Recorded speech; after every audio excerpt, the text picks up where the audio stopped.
두 본성, 조지 커팅. 차례. 두 본성, 하나님의 사실과 우리의 경험. 한 신자 안에 있는 두 본성. 새 성품은 옛 본성을 개선시키는가? 죄와 죄들. 내재하는 죄가 반드시 교제를 가로막는가? 우리의 능력의 비결은 무엇인가? 하나님께로 난 자마다 범죄할 수 없는가? 나는 어떤 본성을 만족시킬 것인가? 그리스도 안에서 연합됨. 새로 회심한 사람들의 어려움을 상담해주는 사람들이 많이 듣는 말 가운데는 이러한 것이 있습니다. 나는 한때 내가 구원받았다고 생각했습니다. 하지만 지금은 내가 나 자신을 속이고 있다는 생각 때문에 두려운 마음이 듭니다.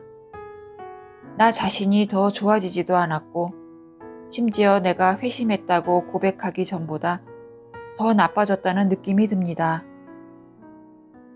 이러한 경우에 우리는 일반적으로 그를 괴롭히는 것은 그가 지은 죄들이라기보다는 거듭났다고 해도 그의 개선되지 않은 악한 본성이 회심 전보다 오히려 더욱 악화된 것으로 느껴질 때 그가 느끼는 가슴 아픈 절망감이라는 것을 보게 됩니다. 이렇게 되면 그는 이것을 개선하기 위해 많은 노력을 하게 되지만 이러한 노력은 소득 없이 끝나며 이 경우 그는 안타깝게도 전보다 더 심한 비참함을 느끼게 됩니다. 사단은 바로 이러한 사람들을 공격 목표로 삼습니다. 사단은 그들이 비참한 위선자들이며 사실은 구원받지도 않았으면서 단지 그렇게 알고 있는 것이라고 말합니다. 사단은 그들에게 그리스도인으로서의 삶을 포기하고 진짜 본색을 드러내라고 속삭입니다. 그리고 사단은 그들에게 그들이 전혀 회심한 적이 없다는 것을 인정하라고 부추깁니다. 그들이 아직 참된 자유를 알지 못한다면 그들은 이러한 공격으로부터 말할 수 없는 영혼의 고통을 겪게 될 것입니다. 이러한 고통은 겪어본 사람들만이 그 쓰라림을 이해할 수 있습니다. 이 작은 책을 쓴 것은 바로 이러한 사람들을 격려하고 도우려는 목적 때문입니다. 하나님의 사실과 우리의 경험. 많은 신자들은 그들이 구원받았다는 증거를 자신 안에서 찾으려 하기 때문에 마음이 찢어지는 고민을 하게 됩니다. 이러한 사람들은 다음과 같이 생각합니다. 하나님의 말씀에 있는 분명한 진리들과 나의 경험을 비교해 보면 내가 전혀 거듭나지 않은 것 같아 두려워. 예를 들어 요한일서를 보면 하나님께로 난 자들에 대해 3가지 절대적인 사실이 기록되어 있는데 나에게는 그 중에 하나도 발견할 수 없어. 첫째, 그는 죄를 짓지 않고 지을 수도 없다고 했는데 나는 죄를 지을 수 있고 실제로도 죄를 짓는다. 둘째, 그는 세상을 이긴다고 했는데 나는 세상을 이기기는 고사하고 세상이 오히려 나를 이긴다. 셋째, 악한 자가 그를 만지지도 못한다고 했는데 악한 자가 수없이 나를 패배시키는 것을 보면 그는 나를 만진다. 이 말씀을 볼 때 이런 것을 경험하고 있는 내가 느끼는 혼란과 경계심이 이상한 것일까?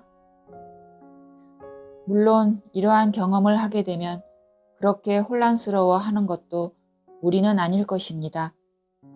하지만 여러분을 위해 꼭 해주고 싶은 말이 있습니다. 그것은 죄들 가운데 죽은 자는 이러한 갈등을 결코 경험하지 않는다는 사실입니다. 하나님의 생각과 바람에 대해 진심으로 응답하고자 하는 사람은 오직 회심한 사람뿐입니다. 회심하지 않은 사람은 주의 길을 알려고 하지도 않고 그들 눈앞에 하나님을 두려워함도 없습니다. 로마서 3장 18절 말씀. 앞으로 다시 돌아가 보겠습니다. 우리는 다음 말씀에서 보듯이 한 가지 불가능한 일을 생각해 보고 있었습니다. 하나님께로부터 난 자마다 죄를 지을 수 없다. 또 다른 말씀도 함께 살펴보겠습니다. 육신의 생각은 하나님과 원수가 되나니 이는 하나님의 법에 굴복지 아니할 뿐 아니라 할 수도 없음이라. 육신에 있는 자들은 하나님을 기쁘시게 할 수 없느니라. 다음의 두 가지 중요한 대조점을 주목해 보십시오. 1. 육신에 있는 자들은 하나님을 기쁘시게 할 수 없다. 2. 하나님께로부터 난 자들은 죄를 지을 수 없다.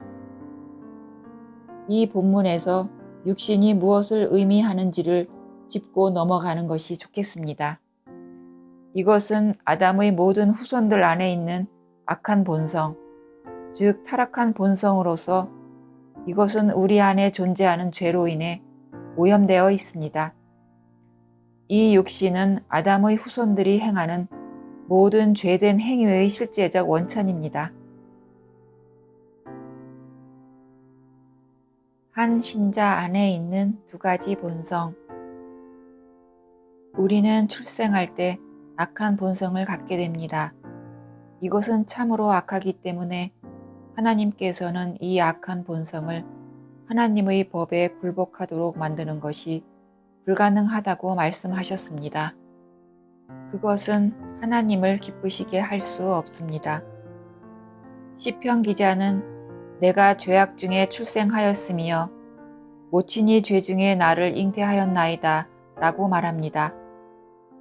그 후에 우리가 영적으로 태어날 때, 즉 성령의 주권적인 역사를 통해 그리고 하나님의 말씀에 의해 거듭날 때 별개의 본성, 즉 신의 성품을 받습니다. 복된 주님께서는 니고데모에게 다음과 같은 말씀으로 이 사실을 나타내셨습니다. 육으로 난 것은 육이요 성령으로 난 것은 영이니. 요한복음 3장 6절 말씀. 따라서 신자는 사실상 두 개의 본성을 갖고 있습니다. 육으로 난 것은 그 본성상 하나님을 기쁘시게 할 수 없습니다. 그리고 성령으로 난 것은 또한 그 핵심적인 본성상 죄를 기쁘게 할 수 없습니다. 그것은 하나님에게서 났기 때문입니다. 로마서 7장에서 우리는 이러한 두 가지 본성들이 구분되어 언급되는 것을 볼 수 있습니다. 예를 들어 마지막 구절을 보십시오. 그런즉 내 자신이 마음으로는 하나님의 법을, 육신으로는 죄의 법을 섬기노라. 또한 22절과 23절을 보십시오. 내 속 사람으로는 하나님의 법을 즐거워하되 내 지체 속에서 한 다른 법이 내 마음의 법과 싸워. 여기서 다음에 있는 간단한 이야기가 도움이 될 것입니다. 어떤 농부의 아내가 오리의 알들 위에 암탉 한 마리를 올려놓아 알을 품게 했습니다. 그리고 그 주가 끝났을 때 그녀는 많은 알들이 닭의 천적에 의해 깨어진 것을 발견했습니다. 그래서 그녀는 남아있는 오리알 위에 달걀을 여러 개 올려놓았습니다. 알이 깨어나는 때가 되자 암탉은 알들에서 깨어나온 두 종류의 작은 새끼들을 키우게 되었습니다. 이것은 그 암탉에게 그다지 어려운 일은 아니었습니다. 하지만 어느 날 그 암탉은 자기가 키웠던 작은 오리들이 연못으로 신나게 달려가는 것을 보고 적잖이 당황했습니다. 그 오리 새끼들은 난생 처음 물을 보았는데도 너무 흥분된 나머지 마른 땅으로 돌아오라는 암탉의 외침은 아랑곳하지도 않았습니다. 이와는 달리 병아리들은 물에는 아무런 흥미도 보이지 않았습니다. 이 병아리들에게 물에 들어가라고 강요라도 하게 되면 끔찍한 일이 일어날 것만 같았습니다. 여기서 우리는 전적으로 서로 다른 흥미와 습관을 가진 두 가지 본성을 보게 됩니다. 오리알에서 깨어나온 오리 새끼들은 오리의 본성을 가지고 있었고, 달걀에서 깨어나온 병아리들은 닭의 본성을 가지고 있었습니다. 이 두 가지 종류의 새끼들은 같은 둥지에서 부화되었습니다. 하지만 훌륭한 과학자는 물론이고 이 평범한 농부의 아내도 오리의 본성을 닭의 본성으로 바꿀 수는 없습니다. 오리는 여전히 오리의 본성을 간직하고 있고 닭은 여전히 닭의 본성을 간직하고 있는 것입니다. 이와 마찬가지로 한 그리스도인 안에도 아주 분명히 구분되는 두 가지 본성이 있습니다. 이렇게 분명히 구분되는 이유는 이 두 본성의 근원이 서로 다르기 때문입니다. 한 본성은 사람으로부터 유래했기 때문에 악한 본성이고, 또 다른 본성은 하나님께로부터 왔기 때문에 거룩하고 죄가 없는 본성입니다. 즉, 한 본성은 인간으로부터 왔기 때문에 오염되어 있으며, 또 다른 본성은 하나님께로부터 왔기 때문에 오염되지 않은 본성입니다. 따라서 신자의 모든 악한 생각과 행동은 옛 본성으로부터 나온 것이고, 모든 영적인 선한 열망과 경건한 행동은 새 본성으로부터 나온 것입니다. 예를 들어 여러분은 조용한 방에 혼자 들어가 기도하고 싶은 열망을 갖게 될 때가 있을 것입니다. 이러한 열망은 새 본성으로부터 나온 것입니다. 하지만 막상 기도하려고 무릎을 꿇었을 때 여러 가지 악한 생각들이 마음속을 맴돌며 돌아다니는 것을 봅니다. 이것은 옛 본성으로부터 나온 것입니다. 여기서 우리는 또 다른 중요한 질문을 대하게 됩니다. 새 성품은 옛 본성을 개선시키는가? 이 질문에 대해서는 한 가지 대답만이 있습니다. 어떤 것도 육신을 개선시킬 수 없습니다. 이 문제에 대해서는 에덴에서 아담이 타락했던 사건부터 시작해서 갈보리에서 그리스도께서 십자가에 달리신 사건까지 모든 가능한 방법으로 시험되었습니다. 그 결과는 무엇이었습니까? 하나님께서는 사람들에게 순종을 요구하셨지만 하나님의 거룩한 율법은 고의적으로 깨뜨려졌습니다. 심지어 하나님의 아들께서 은혜 안에서 사람을 찾아오셨지만 사람들은 그분을 십자가에 못 박았습니다. 거룩한 생명이 옛 본성을 개선시키지 못하는 것은 물론이고 옛 본성은 그것의 철저한 고약함만을 드러낼 뿐입니다. 불쌍한 거지에게 새 코트를 선물로 주었다고 해서 거지가 입고 있는 누더기 같고 더러운 옛 조끼를 개선시키지는 못합니다. 사실은 정반대입니다. 만약 나의 옛 본성이 잊혀질 수도 없고 개선될 수도 없다면 다음과 같은 두 가지 어려운 질문이 예상됩니다. 1. 나는 어떻게 옛 본성으로부터 해방될 수 있는가? 2. 나는 어떻게 옛 본성을 이길 능력을 얻는가?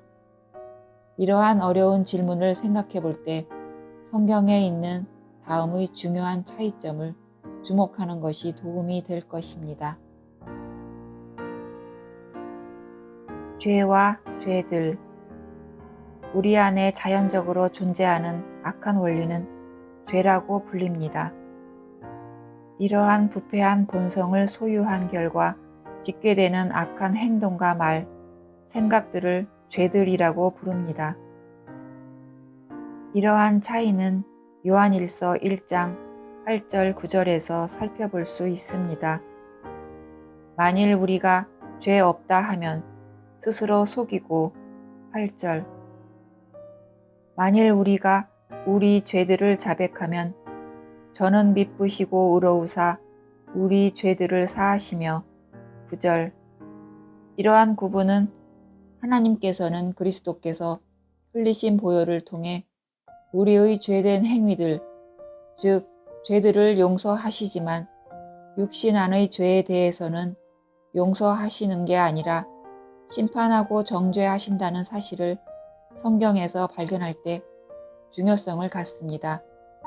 이것에 대해 좀 더 자세히 설명을 해보겠습니다. 여러분에게 성격이 나쁜 아들이 있다고 가정해 보겠습니다. 그런데 어느 날 그가 화가 나서 형에게 책을 집어 던졌다가 창문 유리를 깼습니다. 그가 자신의 버릇없는 행동을 뉘우친다면 여러분은 그를 용서해 줄 것입니다. 하지만 그로 하여금 그 행동을 하게 만든 나쁜 성격은 어떻게 해야 할까요? 여러분은 그 나쁜 성격을 용서하시겠습니까? 그것은 불가능합니다. 여러분은 그것을 몹시 싫어합니다. 그리고 만약 할 수만 있다면 그 나쁜 성격을 없애버리고자 할 것입니다. 여러분은 철저하게 그것을 정죄할 것입니다. 나쁜 성격은 우리 안에 내재하는 죄에 해당하고 나쁜 성격으로 인해 그 아들이 책을 던져 형을 다치게 할 뻔하고 유리창을 깨뜨렸던 악한 행동은 죄들에 해당한다고 할 수 있습니다. 반복해서 말하자면 하나님께서는 신자의 죄들을 용서하시지만 내재하는 죄는 결코 용서하지 않으십니다. 하나님께서 죄에 대해 행하실 수 있는 합당한 조치는 정죄하는 것입니다. 바로 죽음이 죄로부터 벗어날 수 있는 유일한 길입니다. 로마서 8장 3절을 보십시오. 죄를 인하여 자기 아들을 죄 있는 육신의 모양으로 보내사 육신의 죄를 정하사. 로마서의 앞장들에서 사도 바울은 우리가 죄들로부터 해방된 것에 대해 말했습니다. 하지만 로마서 6장에서 그는 우리가 죄로부터 해방되었다는 사실을 말했습니다. 예를 들어 4장 25절에서 그는 그리스도께서 우리 범죄함을 위하여 내어줌이 되고 또한 우리를 의롭다 하심을 위하여 살아나셨다고 말했습니다. 그리스도께서 이렇게 내어줌이 된 결과 그분을 믿는 자들은 죄 용서를 받고 의롭다 함을 받았으며 하나님과의 화평을 갖게 되었습니다. 하지만 앞에서 말한 대로 6장에서 그는 전적으로 다른 문제인 죄로부터의 해방을 말했습니다. 죽은 자가 죄에서 벗어나 의롭다 하심을 얻었음이니라. 6장 7절 말씀. 이제 저는 여러분이 레위기 14장 1절에서 7절에 나오는 나병 환자의 깨끗게 됨과 열왕기하 5장 1절에서 14절에 나오는 나아만의 깨끗게 됨을 비교함으로써 이 두 가지 사이의 차이점을 더욱 잘 이해할 수 있을 것이라고 생각합니다. 첫 번째 장면에서 여러분은 이 불쌍한 나병 환자가 스스로 깨끗게 되는 것이 전혀 불가능하게 되어 그를 위해 이루어진 모든 것을 그저 서서 바라보기만 하는 모습을 주목하기 바랍니다. 그때 제사장은 살아있고 정결한 새 2마리를 취해 한 마리는 죽이고 다른 한 마리는 죽임당한 새의 피에 찍어 산채로 들에 놓아줍니다. 그 불쌍한 나병 환자는 살아있고 정결한 새가 그를 위해 죽음 안으로 내려와 죽는 것을 봅니다. 그리고 들에 놓임받은 살아있는 새는 높이 날아오르고 제사장의 입술은 그 나병 환자가 깨끗하다고 선언하게 됩니다. 이런 식으로 그리스도께서도 한번 죄를 위하여 죽으사 의인으로서 불의한 자를 대신하셨으니 이는 우리를 하나님 앞으로 인도하려 하신 것입니다. 베드로전서 3장 18절 말씀. 그래서 그리스도를 믿는 자들은 점도 없이 되고 어떤 혐의도 씌울 수 없게 되었습니다. 그 아들 예수의 피가 우리를 모든 죄에서 깨끗하게 하실 것이요. 요한일서 1장 7절 말씀. 모든 일에도 이 사람을 힘입어 믿는 자마다 의롭다 하심을 얻는 이것이라. 사도행전 13장 38절 39절 말씀. 하지만 나아만의 경우에는 다른 사람이 그를 위해 대신 죽음으로 내려간 것이 아니었습니다. 그 자신이 거기로 직접 내려갔습니다. 요단강은 죽음을 상징하는 것으로 볼 수 있습니다. 그 결과 그는 변화되었고 복된 결과를 맞이했습니다.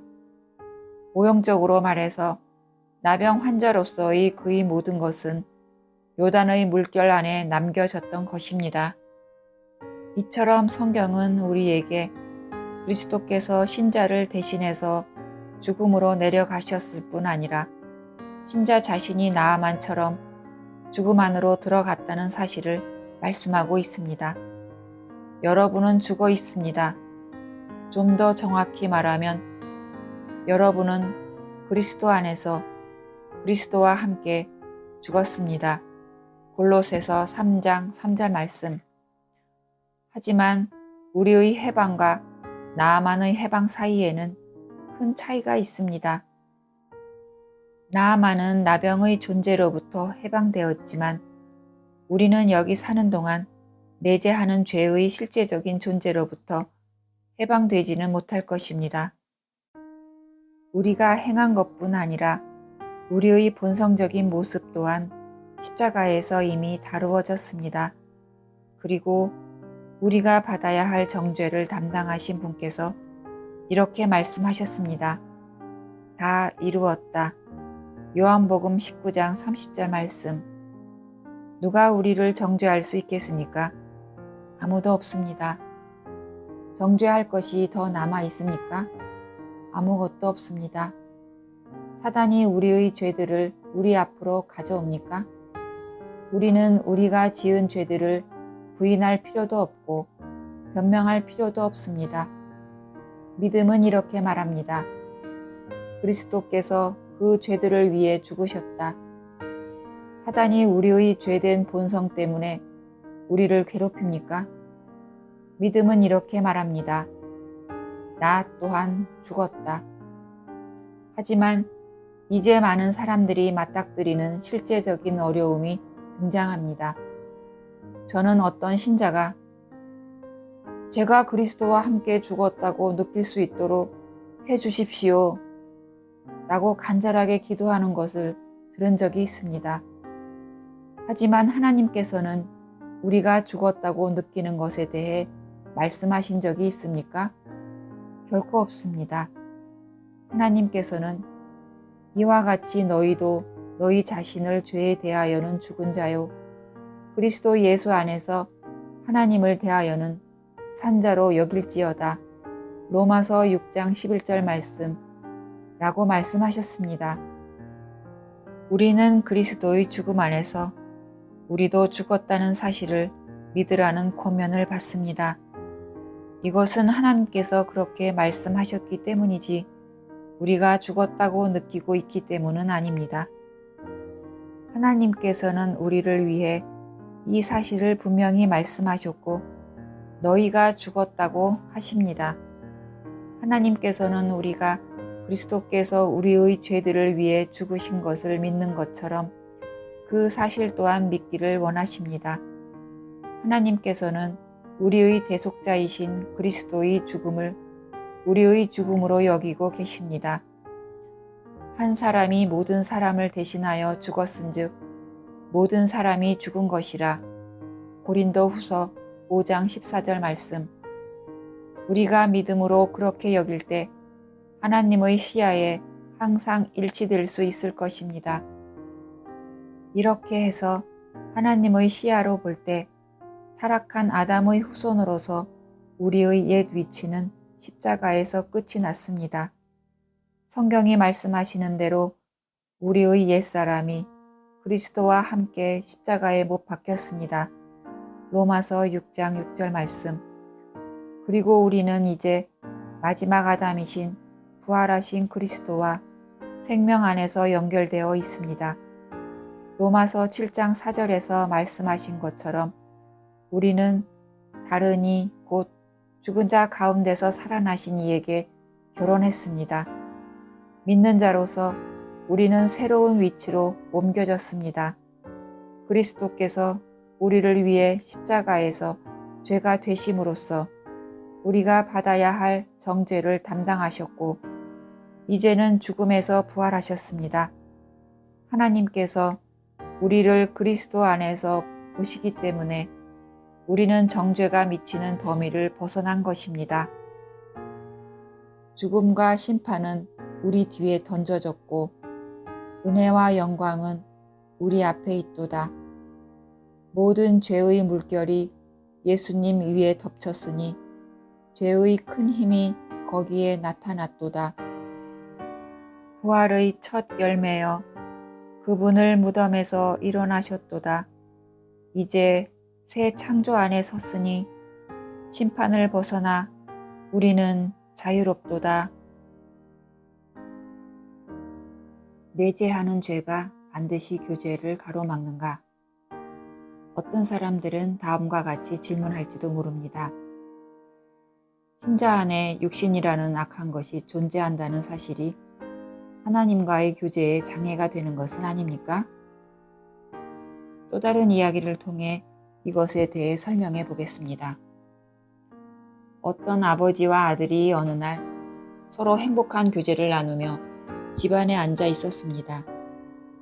여기서 교제라는 것은 어떤 문제에 대해 같은 생각과 감정을 공유하는 것을 의미합니다.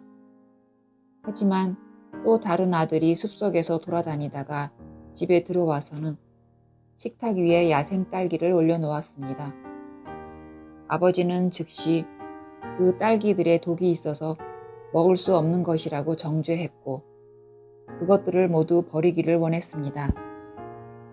이때 만약 그 아들이 이러한 아버지의 생각을 공유하면서 그 딸기들을 동일하게 정죄한다면 나쁜 딸기가 존재한다고 해도 그 아들과 아버지 사이의 교제에는 자그마한 단절도 있지 않을 것입니다. 하지만 반대로 그 아들이 그 딸기의 좋아 보이는 겉모습에 속은 나머지 그 딸기에 대한 아버지의 판단을 받아들이기를 거부하고 그것을 계속 간직하려 한다면 그는 아버지와의 교제 밖에 있게 됩니다. 게다가 만약 그가 그 딸기들을 먹는 데까지 이른다면 그 결과 그는 큰 고통을 당하게 될 것입니다.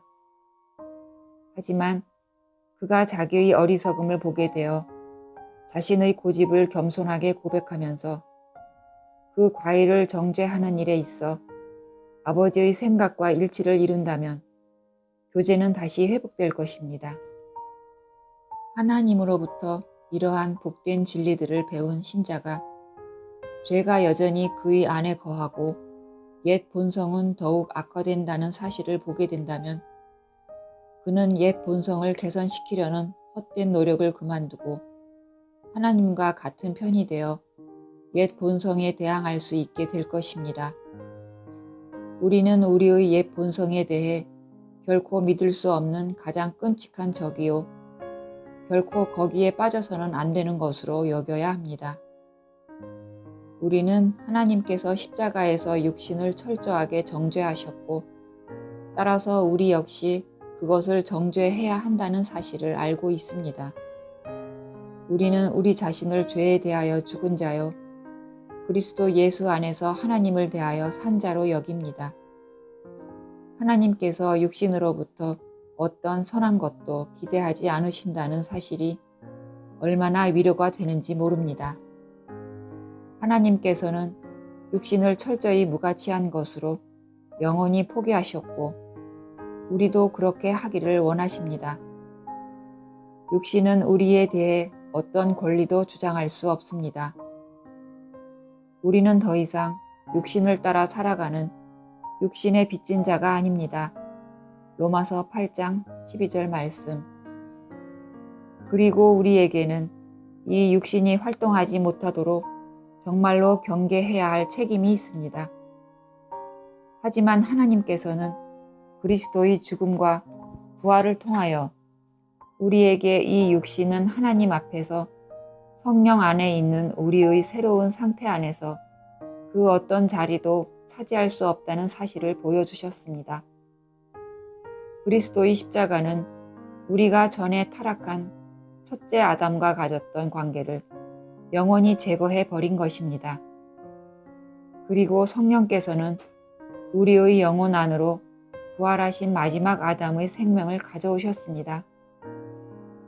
우리는 하나님의 시야로 볼 때 결코 육신 안에 있지 않고 성령 안에 있습니다.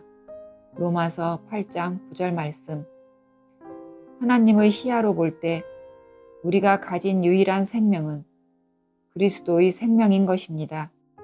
그래서 사도 바울은 내가 그리스도와 함께 십자가에 못 박혔나니 그런즉 이제 내가 산 것이 아니요 오직 내 안에 그리스도께서 사신 것이라. 이제 내가 육체 가운데 사는 것은 나를 사랑하사 나를 위하여 자기 몸을 버리신 하나님의 아들을 믿는 믿음 안에서 사는 것이라고 말할 수 있었습니다. 갈라디아서 2장 20절 말씀. 이제 다음 질문을 생각해 보겠습니다.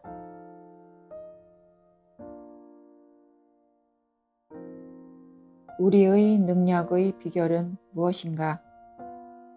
만약 여러분이 우리가 앞에서 암탉이 우리 새끼들을 품었던 것에 관한 이야기를 기억한다면 이 이야기에 나오는 암탉의 고민이 바로 오늘날 많은 영혼들이 빠져있는 고민의 모습을 나타낸다는 사실을 알 수 있을 것입니다. 이 이야기에서 암탉의 문제는 무엇이었습니까? 그 암탉은 오리 새끼들을 암탉 새끼들이 본성상 보여줄 것이라고 기대하는 모습으로 변화시킬 수 없었습니다. 시간이 지날수록 더더욱 그들은 오리의 본성을 드러내게 됩니다. 그들은 아주 작은 기회라도 주어지면 어떻게든 물로 달려가려고 안달입니다. 때로 그 오리 새끼들은 암탉의 날개 아래 함께 모여 있는 때도 있어서 암탉은 자신이 마침내 승리를 거두었다고 생각하기도 하지만 그것도 잠시뿐 그들의 성향은 바뀌지 않고 점점 더 나빠지기만 하는 것 같아 암탉의 시름은 깊어만 갑니다. 하지만 농부의 아내는 어느 날 암탉이 괴로워하는 것을 보고선 자신의 딸을 보내서 오리 새끼들을 연못에서 꺼내오게 했습니다.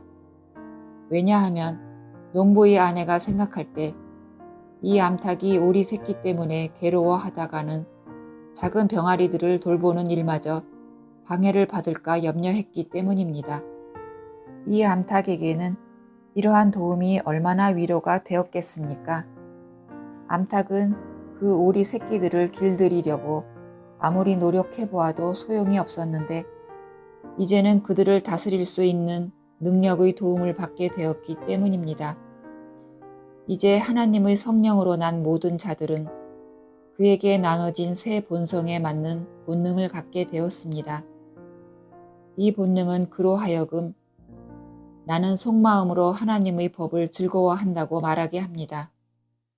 하지만 그는 전혀 반대의 성격을 가진 옛 본성에 맞는 본능과 열망을 상대해야 한다는 사실을 알게 됩니다.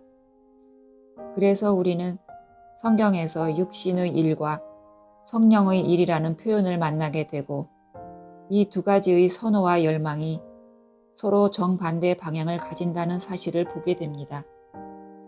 하지만 새로운 회심자를 힘들게 하는 것은 그가 하나님께서 새롭게 태어난 사람은 어떠해야 한다고 가르치시는 모습으로 육신을 변화시키려 하고 속마음으로 율법을 즐거워하고 있는데도 율법은 그에게 아무런 능력을 주지 못한다는 사실입니다. 다른 말로 하면 그는 하나님께서 전혀 불가능하다고 선언하신 것, 육신을 하나님의 거룩한 율법에 순종하게 만드는 일을 이루어 보겠다고 애쓰고 있는 것입니다. 그는 육신의 일들을 좋아하며 하나님의 법을 적대하고 심지어 하나님 자신도 적대한다는 사실을 발견합니다. 이러한 불가능한 일을 이뤄보고자 하는 마음이 강렬하면 할수록 그가 맛보게 되는 비참함도 커지게 됩니다. 사실 율법을 육신에 적용하는 것은, 즉 육신을 율법에 복종시키려 애쓰는 것은 육신의 강력한 의지를 더 드러내게 할 뿐입니다. 만약 여러분이 아직 다 꺼지지 않은 재에 물을 끼얹으면 그 안에 숨어있던 불길을 더 일어나게 할 뿐입니다. 육신도 마찬가지입니다. 율법을 육신에 적용하게 되면 육신은 전부터 가지고 있던 적대감만을 드러낼 뿐입니다. 율법으로는 죄를 깨달음이니라. 로마서 3장 20절 말씀. 새로 태어난 영혼이 선을 행하려는 본성을 가지고 있지만 그에게 악이 함께 있다는 사실을 발견하게 되고 자신의 노력이 소망이 없다는 사실을 깨달은 후에야 그는 자신의 밖으로 눈을 돌리게 됩니다. 그때서야 그는 오호라 나는 공고한 사람이로다. 이 사망의 몸에서 누가 나를 건져내려고 외칩니다. 그때 참으로 해방이 찾아옵니다. 그리고 나면 그는 예수 그리스도로 말미암아 하나님께 감사를 드리게 됩니다. 그러므로 해방이 우리의 실제의 경험에서 이루어지기 전에 우리는 먼저 육신은 철저히 무가치한 것이며 그 안에는 선한 것이 전혀 없고 그에 대해 해결책도 없다는 사실을 배워야 하고, 둘째로 심지어 올바른 열망을 가진 새 본성 안에도 선을 행하고 악을 대적하는 실제적 능력은 없다는 것을 배워야 합니다. 하지만 성령께서는 죽은 자를 살리셔서 생명을 얻게 하는 일만을 하시는 것이 아닙니다. 성령께서는 이 생명의 능력이 되십니다. 새로 태어난 영혼이 그의 구원의 복음을 믿으면 삼위일체 하나님의 한 위격이신 성령께서 그 안에 들어오셔서 영원히 거하시게 됩니다. 에베소서 1장 13절 말씀. 그는 성령에 의해 구속의 날까지 인치심을 받았습니다. 이 구속의 날은 몸의 구속의 날을 말합니다. 에베소서 4장 30절 말씀, 로마서 8장 9절, 14절, 16절 말씀, 주님이 친히 말씀하신 요한복음 14장 17절도 볼 것, 고린도전서 6장 19절, 20절을 보면 그의 몸은 그 안에 거하시는 성령의 전입니다. 그는 더 이상 자신의 것이 아니며 값을 주고 산 것이 되었습니다. 몇 달 전에 저는 커다란 집, 이 집은 호텔처럼 보였습니다. 의 바깥에 이런 안내판이 설치되어 있는 것을 본 적이 있습니다. 이 건물은 새로운 경영자의 관리 아래서 다시 개관될 것입니다. 이 안내판을 보고 저는 그 건물의 주인이 바뀌었다고 판단했습니다. 그 안내판을 보고 저는 위에서 말한 성경 말씀, 고린도전서 6장 19절 20절 말씀이 마음속에 떠올랐습니다. 그 집은 여전히 같은 집입니다. 창문도 문짝도 굴뚝도 별채도 모두 같습니다. 하지만 새로운 주인으로 바뀌었기 때문에 전적으로 새로운 경영체제 아래로 들어간 것입니다. 신자도 마찬가지입니다. 그는 회심하기 전과 동일한 기능을 가진 여전히 동일한 개인입니다. 그는 같은 직업에 종사하고 있고 아마도 주변에는 전과 비슷한 사회적 환경이 그를 둘러싸고 있을 것입니다. 하지만 그는 다른 분의 개인적인 소유가 되었습니다. 그는 그리스도의 것이 된 것입니다. 그 결과 그는 전적으로 새로운 경영자의 관리 아래로 들어갔습니다. 즉 성령께서는 그의 몸에 들어가셔서 거기에 거처를 삼으셨고 하늘의 원리에 따라 그 집을 경영하고 계십니다. 얼마나 엄숙합니까? 그리고 얼마나 복된 사실입니까? 이제 여기에 하나님의 뜻을 쫓아가려는 신자의 모든 행동에 대한 능력이 나타나 있습니다. 육신을 통제하고 몸의 행실을 죽일 수 있는 능력이 여기에 있습니다. 로마서 8장 13절 말씀.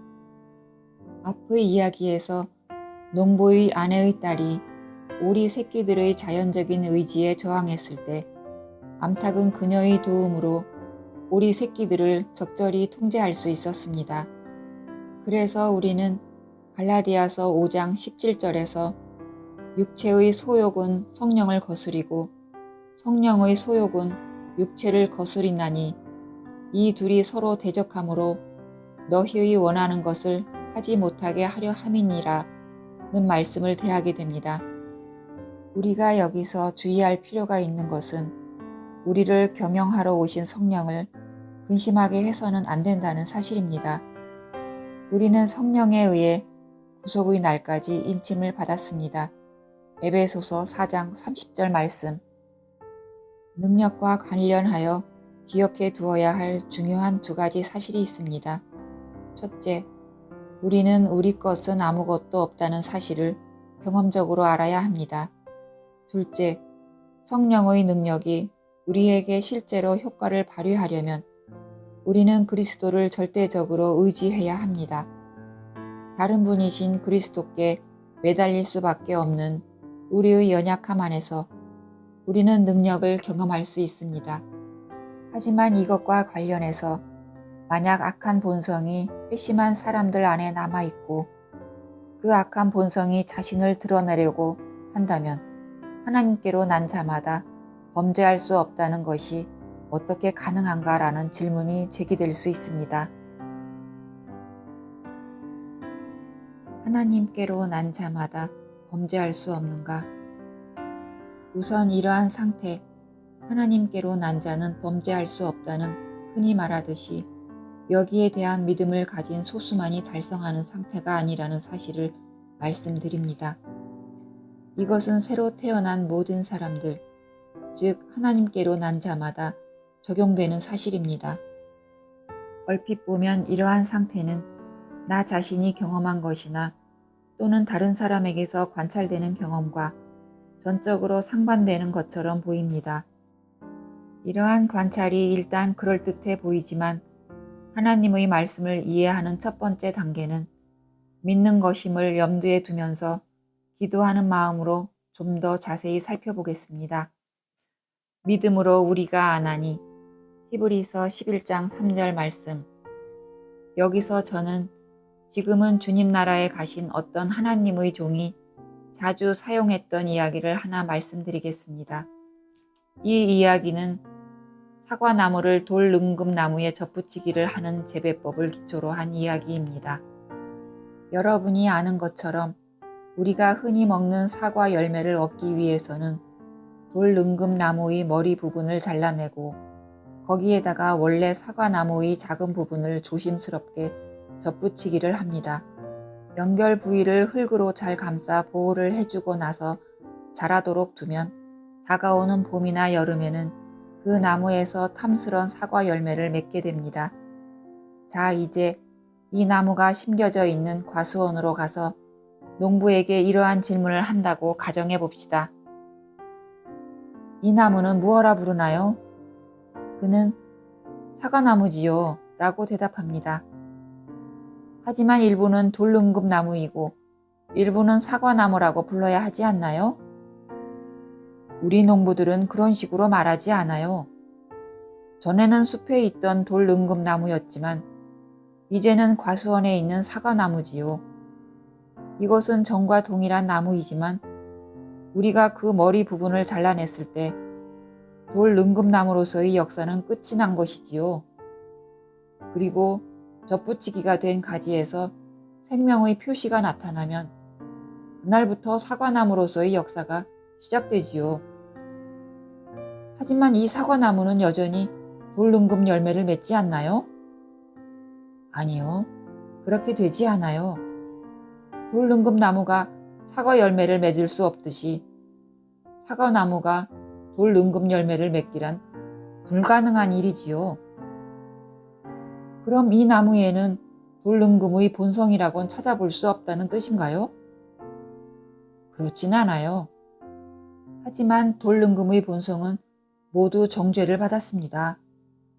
그리고 혹시 옛 가지에서 작은 능금 싹이라도 나오는 것이 보인다면 저는 칼을 가지고 자그마한 싹이라도 가차없이 잘라버리지요. 이제 이 이야기를 적용해 보겠습니다. 돌능금나무는 거듭나기 전에 자연적인 상태에 있는 사람을 가리킵니다.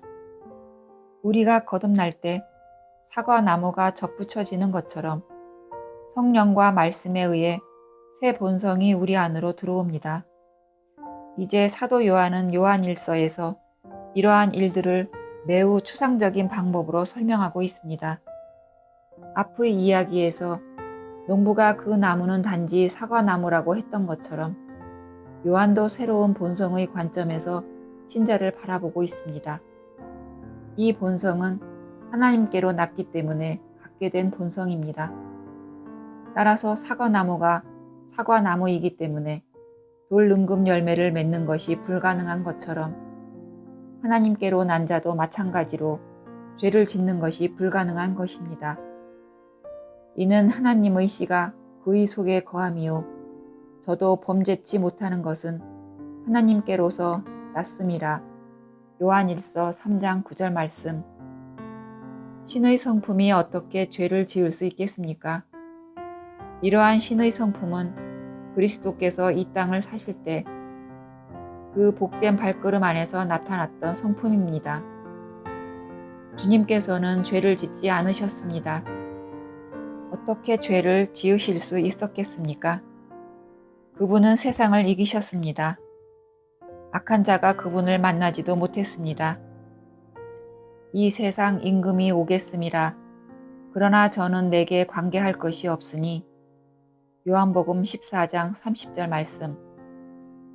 그리고 우리가 살펴본 것처럼 이것은 하나님께로 난 자들도 마찬가지입니다. 그래서 사도 요한은 저 그리스도에게와 너희에게도 참된 것이라고 말할 수 있습니다. 요한일서 2장 8절 말씀. 얼마나 놀라운 사실입니까? 우리는 보라, 아버지께서 어떠한 사랑을 우리에게 주사 하나님의 자녀라 일컬음을 얻게 하셨는고 우리가 그러하도다. 그러므로 세상이 우리를 알지 못함은 그를 알지 못함이니라고 거룩한 찬양을 드릴 수 있게 된 것입니다. 요한일서 3장 1절 말씀. 그런데 사도 요한이 신의 성품에 대해 절대적이고 추상적인 방법으로 말한 것도 사실이지만 그렇다고 해서 그가 신자 안에 있는 죄된 본성을 무시한 것은 아니었습니다. 요한일서 1장 8절에서 그는 만일 우리가 죄 없다 하면 스스로 속이고 진리가 우리 속에 있지 아니할 것이요 라고 말했습니다. 그리고 2장 1절에서는 죄를 짓지 말라고 권면하면서 만일 누가 죄를 범하면 아버지 앞에서 우리에게 대언자가 있으니 곧 의로우신 예수 그리스도시라고 말했습니다. 예수님께서는 죄를 지은 자녀들이 자신의 잘못을 깨닫고 죄들을 자백하도록 하심으로써 아버지 하나님과의 교제를 다시 회복시키십니다. 우리는 만일 우리가 우리 죄들을 자백하면 저는 미쁘시고 의로우사 우리 죄들을 사하시며 모든 불의에서 우리를 깨끗게 하실 것이요 라는 말씀을 대하게 됩니다. 요한일서 1장 9절 말씀. 하지만 왜 하나님께서 미쁘시고 의로우십니까? 왜냐하면 의로우신 예수 그리스도께서 십자가에서 흘리신 보혈을 통해 단번에 영원히 우리 죄들을 담당하도록 하셨기 때문입니다. 이제 바울의 글에서 우리는 우리가 아담 안에서의 옛 위치로부터 전적으로 해방되었고 이제는 그리스도 안에서 완전히 의롭다 함을 받고 하나님께 받아들여진 사실에 대한 성령의 가르침을 발견합니다. 바울은 우리에게 신자 안에는 사실상 두 개의 본성이 있음을 보여줍니다. 하지만 하나님께서 자신의 아들을 십자가에 내어주심으로써 육신 안에 있는 죄를 정죄하셨고 이제 우리는 우리의 옛 돌능금나무로서의 위치가 하나님 앞에서 법적으로 단번에 영원히 종결되었다고 여길 수 있는 특권을 갖게 되었습니다. 우리의 옛사람은 그리스도와 함께 십자가에 못 박혔고 육신 안에 있는 사람은 잘려나갔기 때문에 하나님께서는 우리를 더 이상 육신 안에 있는 것으로 보지 않으십니다. 그래서 바울은 전에 우리가 육신 안에 있었던 때에 대해 말할 수 있었습니다. 로마서 7장 5절 말씀, 또한 로마서 8장 9절에서는 너희가 육신에 있지 않고 영에 있나니라고 말할 수 있었습니다. 만약 그 나무가 말할 수 있다면 저는 나무로서의 내 개성을 잃지 않았어요. 하지만 전에 저는 숲 안에 있던 돌 능금나무였지만 이제는 과수원 안에 있는 사과나무지요 라고 말할 것입니다.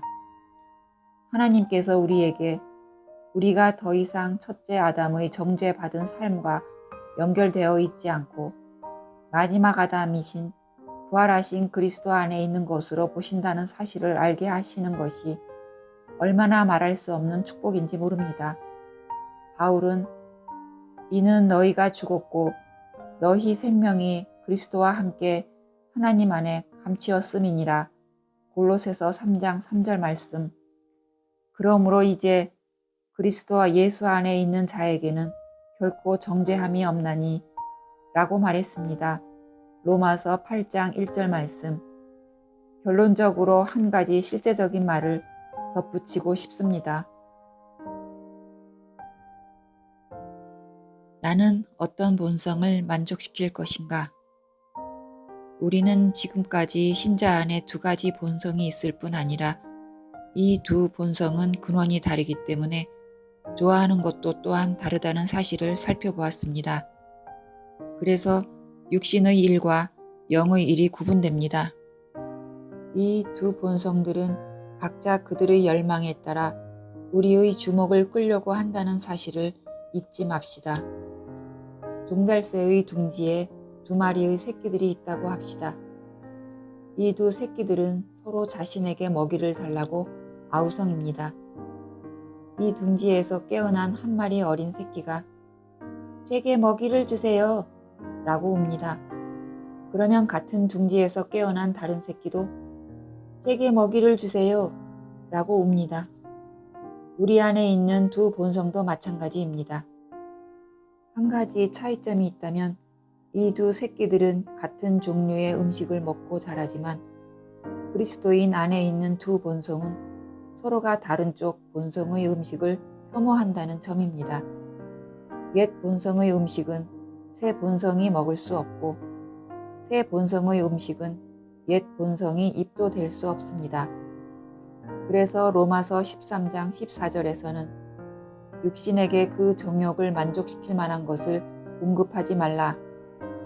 우리말 성경에는 정욕을 위하여 육신의 일을 도모하지 말라고 말씀하고 있습니다.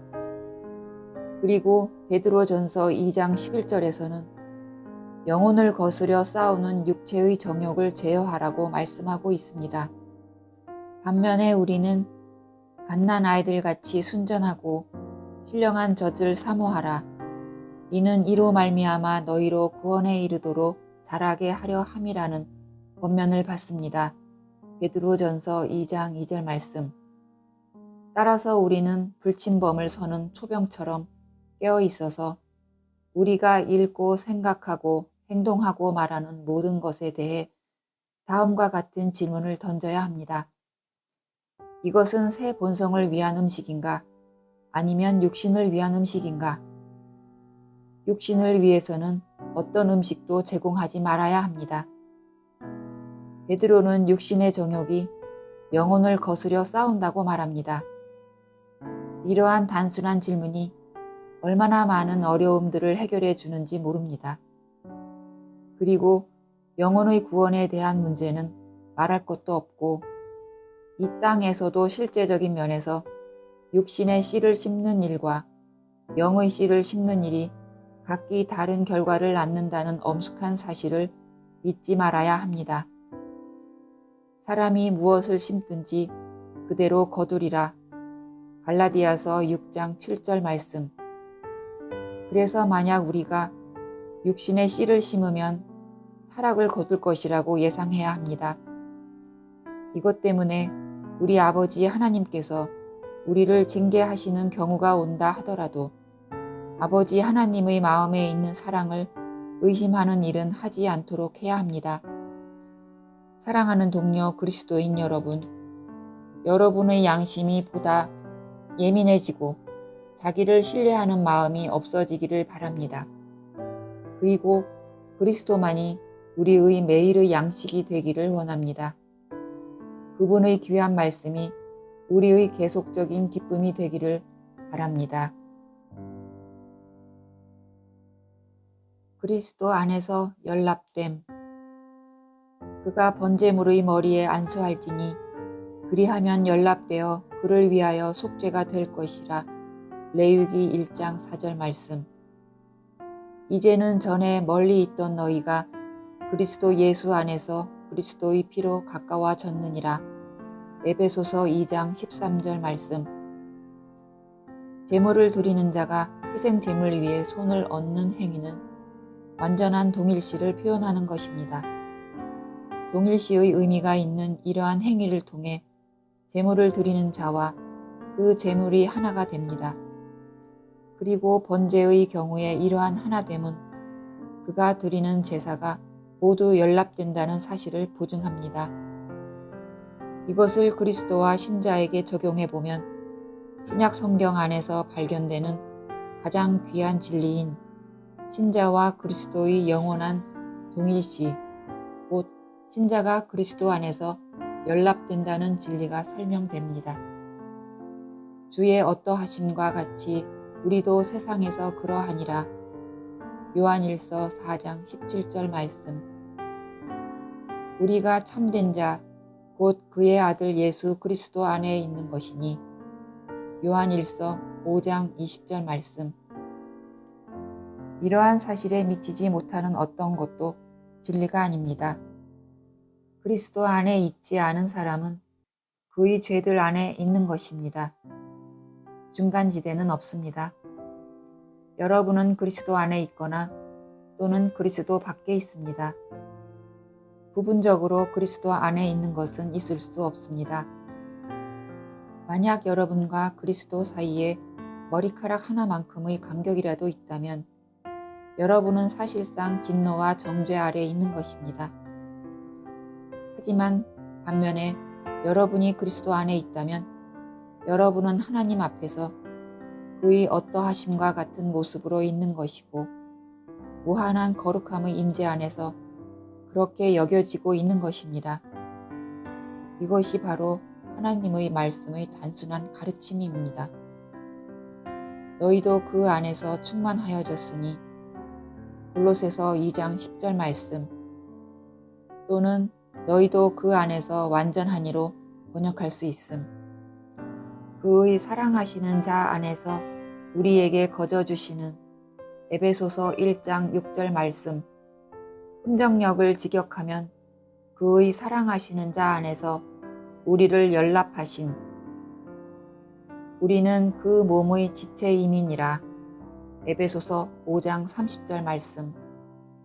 흠정력을 직역하면 우리는 그의 몸, 곧 그의 육체와 그의 뼈들의 지체들이라.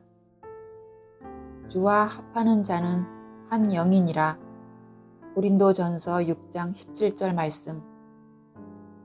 머리이신 주님께서는 하나님께 완전히 연합되시는데 그 지체들은 덜 연합되거나 하는 일은 있을 수 없습니다. 머리와 지체들은 하나입니다. 하나님께서는 머리와 지체들을 하나로 보십니다. 따라서 그들은 하나입니다.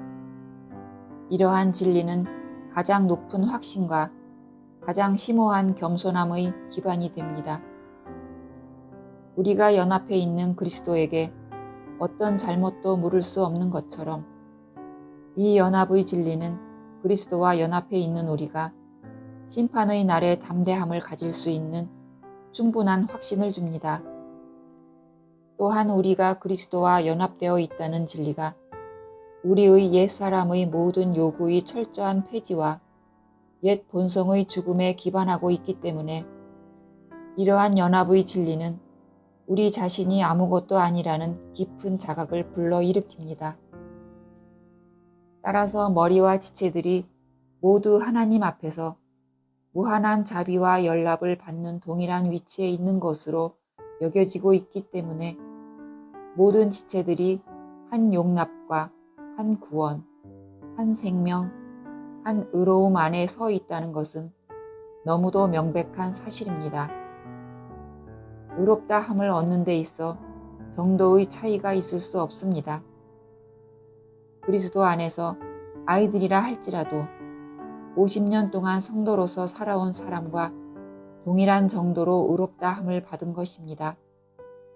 둘 다 모두 그리스도 안에 있기 때문입니다. 그리스도께서 그들의 유일한 생명의 기반이신 것처럼 그리스도는 그들의 유일한 의로움의 기반이 되십니다. 의롭다 함을 받는 데 있어 진보라는 개념은 없습니다.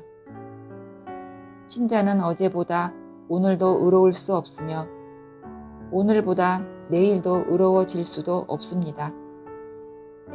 그리스도 예수 안에 있는 영혼은 마치 그가 하나님의 보좌 앞에 있는 것처럼 완전히 의롭다 함을 받은 것입니다.